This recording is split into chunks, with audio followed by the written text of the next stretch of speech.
So welcome back to another episode. Now this episode is going to be focusing on the cam follower, one of these. Before we start, if you can, give us a subscribe and give the video a thumbs up, helps out a lot. So cam followers. Now the cam follower is an important part of the TFSI engine. Now it literally sits on the fuel pump, and so the fuel pump's in the engine, you've got your cam follower sitting here, and then it turns on the camshaft. As the camshaft moves, pushes on the follower, pushes the pump, your fuel pressure happens. Now what they do is wear quite rapidly. So there's a sort of 4 stages. So you've got your stage 1 wear, and then after that you're looking at your stage 2, and then 3, and then 4. So between stage 1 and 2 is when you want to change it, because that's when the sort of the dark and black protective coating starts coming off. Once that comes off, that's when your wear is going to start to accelerate. And if you note, between stage 2 and 3, there is not a lot of difference between a bit of wear, and on number 3 you can see it's sort of domed at the top. That's when it's already caused damage to your cam. So £45 part from TPS, trade part specialists, or your dealers. Don't use any kind of aftermarket part for this. It is just not worth the cost. Like I said, for a £45 part, change it, it's done. If you don't change it and you look in and your cam follower gets to sort of stage 3, worst case stage 4, you're looking at a new camshaft, inlet camshaft, because it will destroy it, a new fuel pump, because if it goes through the cam follower it will start wearing the actual shaft. So you know, there's, I don't know, you could be looking at £1,000 for new parts there, plus when the engine's apart, if the engine's coming apart as much as it needs to change the cam, you're looking at time about you might as well do, cam chain tension you might as well do while you're all there. Now you're looking at a couple of £grand from a garage to do it. On a standard engine, you want to be checking it at least once a year, 15,000 miles. As you'll see, it's not a hard job to do. Release the fuel pressure, a couple of bolts, pull it off, have a look. If you're going to take it out and have a look, just get a new one with you, because it's pointless taking it all apart, pulling it out and going, oh, I need a new one, and putting it back in there. No point. Get a new one, take it out, yeah, needs changing, bomb it in. Now this one, this is the one that was on the car when I bought it. I bought the car on 154,000 miles. We're just about to clock 205,000 miles. So I've changed it. And then this one, which has come off, that one has done about 50,000 miles on a car with a stage 1 remap, about 220 brake, that sort of power.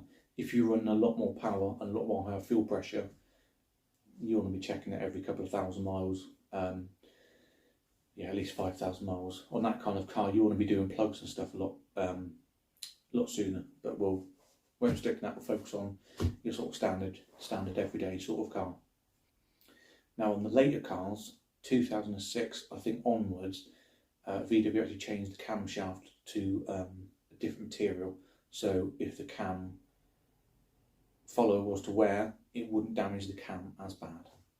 Obviously we're focusing on the Mark 5 Golf GTI, that's what I've got, but the same engine, the 2 litre TFSI, is in the likes of, you know, your Audi S3s, your Audi TTs, your other VW platform cars, you've got your Skodas, Seat, all that kind of stuff. So any engine, not GTI version, but car that has a 2 litre TFSI engine, you really want to be checking it. So that's enough waffle.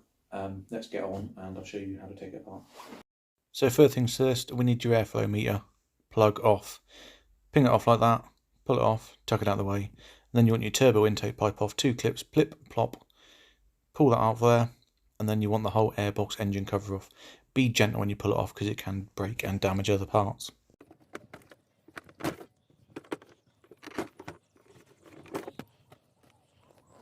So we were looking at, that is your fuel pump. Let's get that rubber out of the way off your airbox. Now it's held on by 3 bolts, 1, 2, 3. That comes off like that, and there's a fuel pipe under there we need to undo too. So what we want to do now is release the fuel pressure. Now please be careful, if you're not confident playing with fuel, don't do it, but it's nothing to worry about as long as you're careful. That's going to come out of there like this.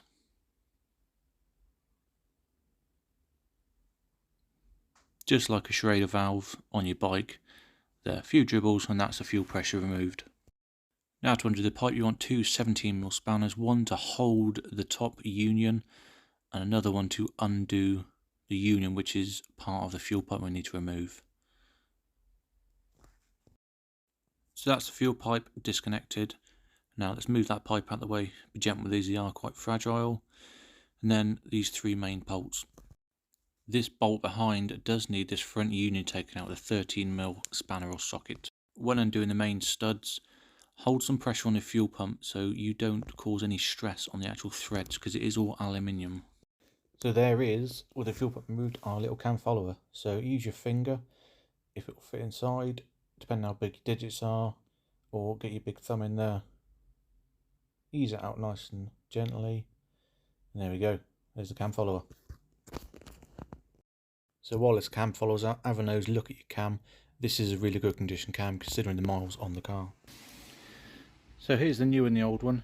This is the old one, this is the new one, and as you can see, the new one is black, which is like a hard coating cover, and this one is worn through. So definitely time to change that. As soon as that coating starts wearing, change it. And these should be changed. Ideally you want to check it at least once a year if you've got a highly tuned car.